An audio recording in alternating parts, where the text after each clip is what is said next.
Hello everyone and welcome to the presentation on transformation of sentences.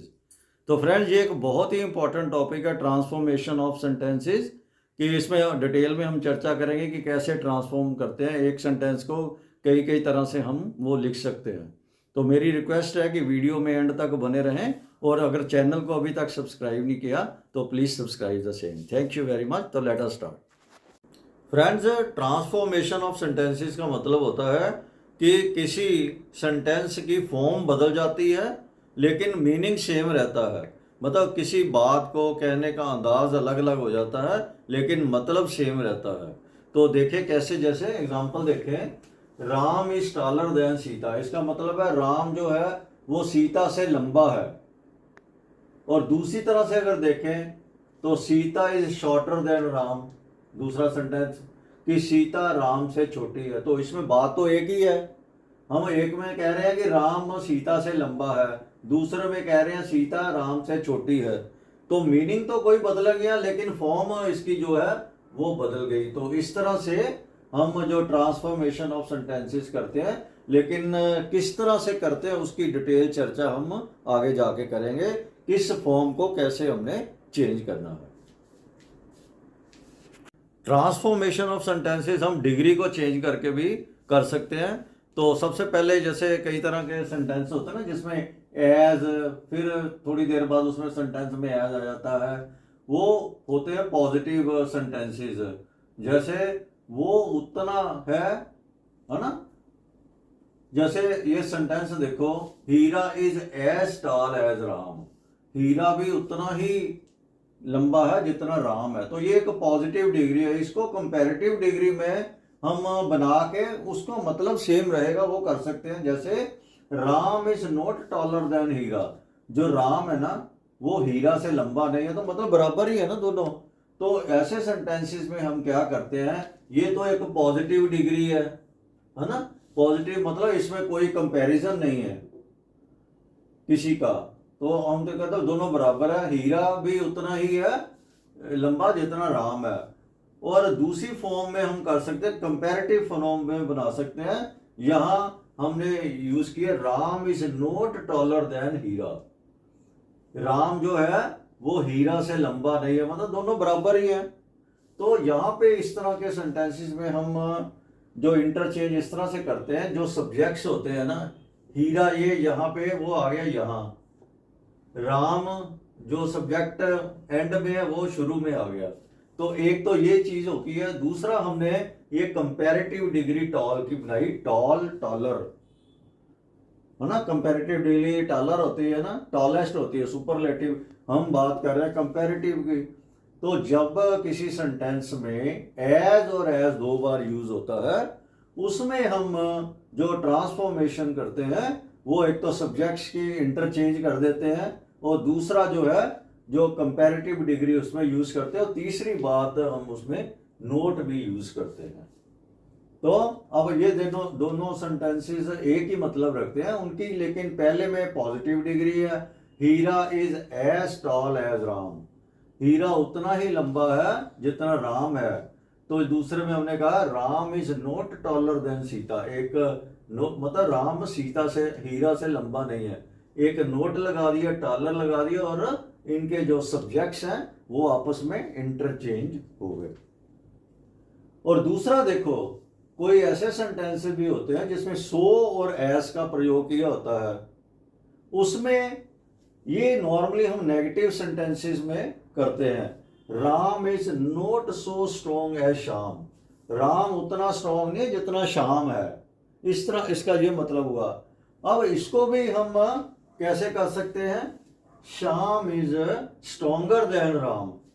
जब हम ये कह रहे हैं कि राम उतना नहीं है स्ट्रॉन्ग जितना श्याम है, तो श्याम ज्यादा स्ट्रॉन्गर है ना, स्ट्रॉन्ग है। तो Shyam is stronger than Ram. तो बात तो फिर इसमें भी एक ही हो गई। हम इसमें क्या किया, ये सब्जेक्ट एक तो चेंज कर दिया जो शुरू वाला एंड में दोनों में, और दूसरा इसमें तो आया था नोट, इसमें नोट नहीं आएगा, और ये कंपैरेटिव डिग्री आ गई हमारी। ठीक है, ये इस तरह से हम इंटरचेंज ऑफ डिग्रीज करके ये इस तरह दो फॉर्म्स के जो सेंटेंसेस है, एज वाला या सो एज वाले को हम जो है ट्रांसफॉर्मेशन करते हैं। तो अगला हम देखते हैं, कई ऐसे सेंटेंसेस होते हैं जिसमें ये नो अदर, एज ये तीनों ना एक सेंटेंस में यूज किए होते हैं। तो उसको कैसे बनाना है, पहले तो हम देखेंगे किस तरह के सेंटेंसेस होते हैं। जैसे no other city, no other आ गया, city in Rajasthan is as beautiful as Jaipur. ये तीनों आ गए ना, नो अदर, एज। इसका मतलब है राजस्थान में कोई भी इतना सुंदर सिटी नहीं है जितना जयपुर है। तो इसको दूसरे सेंस में भी हम कह सकते हैं, Jaipur is more beautiful than any other city in Rajasthan. बात तो एक ही है ना कि जयपुर जो है ना, कोई भी जो राजस्थान में सिटी है उससे ज्यादा ब्यूटीफुल है। तो मतलब ये राजस्थान में जितने भी सिटी हैं, जयपुर उनमें सबसे ब्यूटीफुल है। तो इसमें क्या करते हैं हम, जो सेंटेंस की शुरुआत करते हैं, यहाँ एंड में जो वर्ड आता है ना, जैसे जयपुर आया तो शुरुआत इससे करते हैं, उस हिसाब से बनाते हैं कि पहले तो आ गया जयपुर, जयपुर इज, फिर मोर लगा देते हैं, Jaipur is more beautiful than any other city in Rajasthan. अब दूसरा देखो, no other book in the market is as good as this. Market में कोई भी किताब इतनी अच्छी नहीं है जैसे जितनी ये किताब अच्छी है। अब इसमें यहां दिस से एंड हुआ तो हमने लगा दिया this, this is a better, comparative degree लगा दी। यहां हमने मोर ब्यूटीफुल, क्योंकि ब्यूटीफुल की कंपैरेटिव डिग्री ऐसे होती नहीं है, ब्यूटीफुलर नहीं होता, मोर ब्यूटीफुल उसमें लगाते हैं। तो यहां this is better than any other book in the market. ये जो है मार्केट में जितनी भी किताबें उन सबसे ये बेटर है, उनसे बेटर है। तो इस तरह से हम यहां सेंटेंसेस में नो अदर, एज आ जाए तो उनको ट्रांसफॉर्म करते हैं। जो ट्रांसफॉर्मेशन ऑफ सेंटेंसेस है, हम पॉजिटिव डिग्री को कंपैरेटिव और सुपरलेटिव डिग्री बना के भी यूज कर सकते हैं। तो सबसे पहले ये देखेंगे हम, एक Mohan is the best student in our college. जो मोहन है वो सबसे अच्छा स्टूडेंट है हमारे कॉलेज का, तो द बेस्ट है ना। अब इसको किसी और फॉर्म में भी हम कह सकते हैं, बात सेम होगी। अगर हम कंपैरेटिव डिग्री में इसको कहें तो कैसे कहेंगे, Mohan is better than any other. उस केस में हम एनी अदर का यूज करते हैं और दूसरा बेटर का यूज करते हैं comparative degree. Mohan is better than any other student in our college. Mohan हमारे स्टूडेंट कॉलेज में जितने भी स्टूडेंट्स हैं, किसी और स्टूडेंट से अच्छा है, मतलब वो सबसे अच्छा है, वो किसी से भी अच्छा है, बाकी और भी जितने स्टूडेंट्स हैं ना उनमें सबसे अच्छा है। तो ये थी हमारी सुपरलेटिव डिग्री, ये कंपैरेटिव डिग्री में हमने कहा। इसको हम पॉजिटिव डिग्री में भी कह सकते हैं, उसमें कि फिर ये करते हैं नो अदर, इस तरह से यूज करते हैं, no other student in our college is as good as Mohan. कोई भी और स्टूडेंट हमारे जो कॉलेज का है वो इतना अच्छा नहीं है जितना मोहन है। तो ये तीनों में बात एक ही है किसी, लेकिन हमने यहाँ पॉजिटिव डिग्री में बात की, यहाँ कंपैरेटिव डिग्री में, और यहाँ पे सुपरलेटिव डिग्री में बात की कि हम बेसिकली हम कंपैरिजन कर रहे हैं वो सबसे अच्छा है, और इसमें हम कंपैरेटिव डिग्री में कर लिया, इसमें हम पॉजिटिव डिग्री में कर लिया। फ्रेंड्स, जो सेंटेंस वर्ड होता है टू, TOO, उसके मल्टीपल यूजेस होते हैं, कई तरह के सेंटेंसेस में उसको हम यूज करते हैं। तो उनकी हम इसमें डिटेल में देखेंगे कि यहाँ पे टू आ जाता है, उसकी ट्रांसफॉर्मेशन हम किस तरह से करते हैं, कोई दूसरा सेंटेंस बना के जिसका मतलब सेम रहे। तो जैसे टाइप 1 में देखो, replace too with so that. बहुत सारे ऐसे बड़े कॉमन से होते हैं, ये एग्जाम में भी आपको बहुत बार आते हैं। He is too weak to run, ये है ना, वो इतना कमजोर है कि दौड़ भाग नहीं सकता। He is too weak to run, इसमें ऑटोमेटिकली एक नेगेटिव आ जाता है कि वो नहीं सकता, he is too weak to run. तो अगर इसको बनाना हो तो हम किस तरह से बनाते हैं, he is so weak that he cannot run. वो इतना कमजोर है कि वो भाग नहीं सकता। बात एक ही है लेकिन कहने का तरीका बिल्कुल इसमें ठीक है। यहां पे हम क्या करते हैं, सो दैट का प्रयोग करते हैं। इसको टू को रिमूव करके उसकी जगह पे हम सो दैट का यूज करते हैं। ही इज टू, यहां हमने कहा he is too weak to run, वो इतना कमजोर है कि भाग नहीं सकता।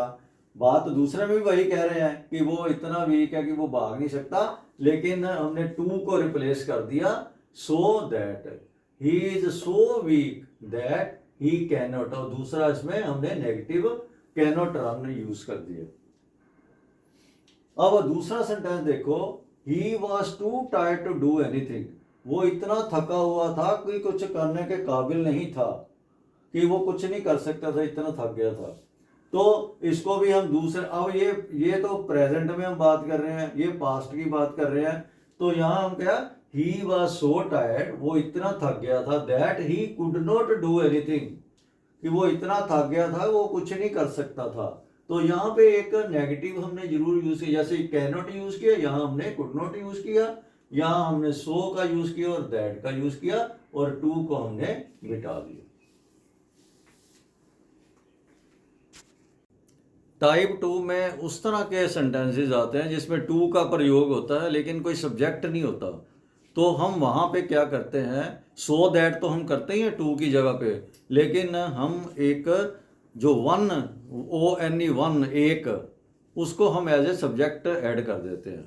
तो जैसे देखिए, the mountain is too high to climb it up, इसमें the mountain is too high to climb it up, mountain है, पहाड़ इतना ऊंचा है कि इसके चढ़ना मुश्किल है, कौन चढ़ेगा वो उसके बारे में नहीं पता, है ना, तो सब्जेक्ट कोई क्लियर नहीं है कि कौन चढ़ना है, हम कह देते हैं कोई भी, उसको हम वन ऐड कर देते हैं। तो देखो पहले तो ये हम टू रिमूव करना ही करना है, ये the mountain is so high that, so that तो ऐड हो गया, अब हमने अपनी तरफ से सब्जेक्ट ऐड कर दिया one, the mountain is so high that one can not climb it up, कि कोई वहां चढ़ नहीं सकता, हमने यहाँ पे वन ऐड कर दिया।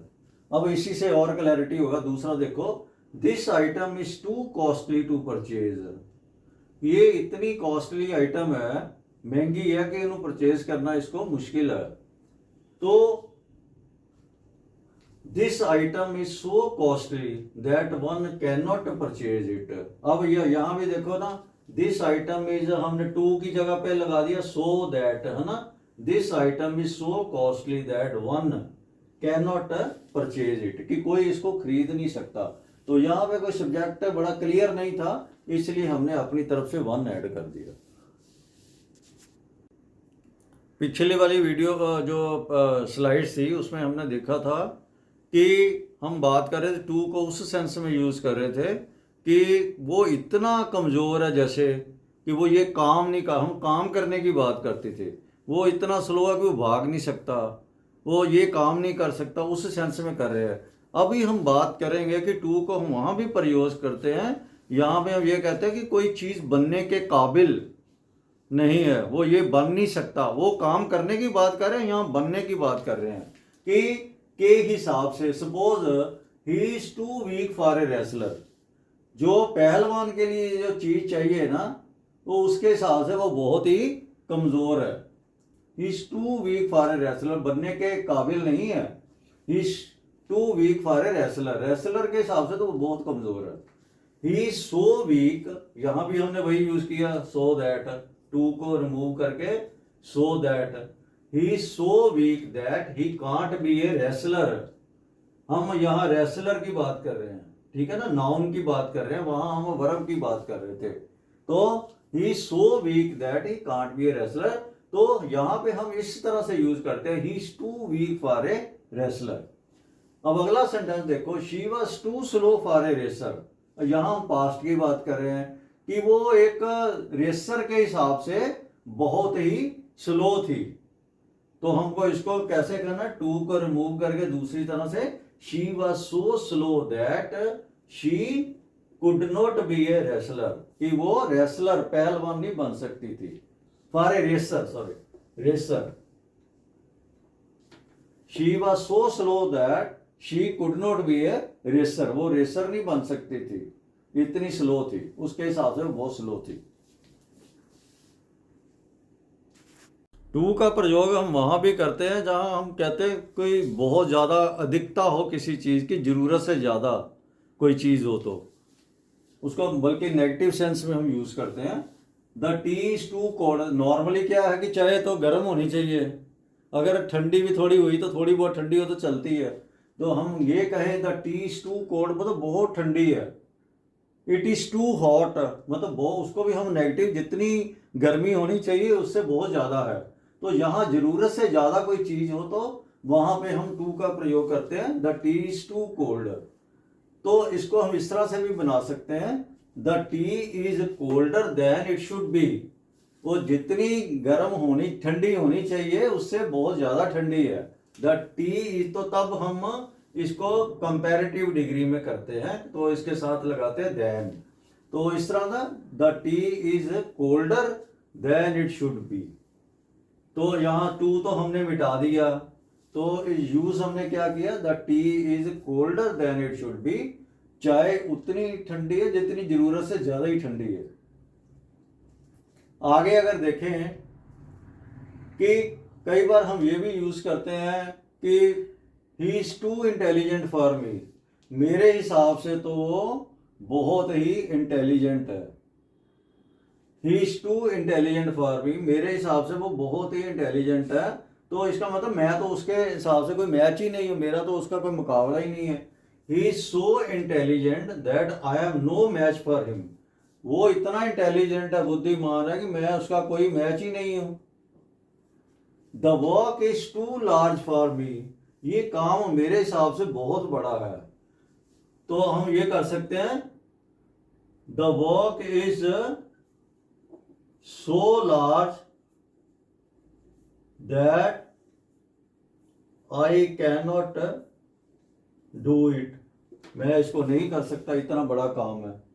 तो इस तरह से हम यूज करते हैं टू को कि किसी के, ये मेरे हिसाब से बहुत, इसका मतलब मेरे हिसाब से, फॉर मी, मेरे हिसाब से ये बहुत बड़ा है।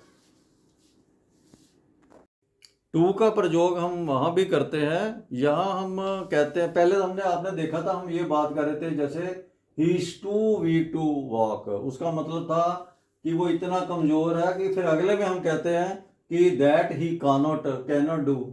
अब यहाँ पे हम दूसरी उल्टा करते हैं, ही वॉज टू इंटेलिजेंट, वो इतना इंटेलिजेंट था। यहां हमने नहीं किया टू फाइंड ए सोल्यूशन, यहां हम कह रहे हैं not to find a solution, हमने नेगेटिव में यहां लिखा he was too intelligent not to find a solution, कि वो इतना इंटेलिजेंट है कि ऐसा नहीं हो सकता कि उसको सोल्यूशन ही ना मिल सके, वो सोल्यूशन कर लेगा। तो इसको हम दूसरी फॉर्म में लिखते हैं, he was so intelligent that he could find a solution, वो इतना इंटेलिजेंट था कि वो उस चीज को सॉल्व कर सकता था।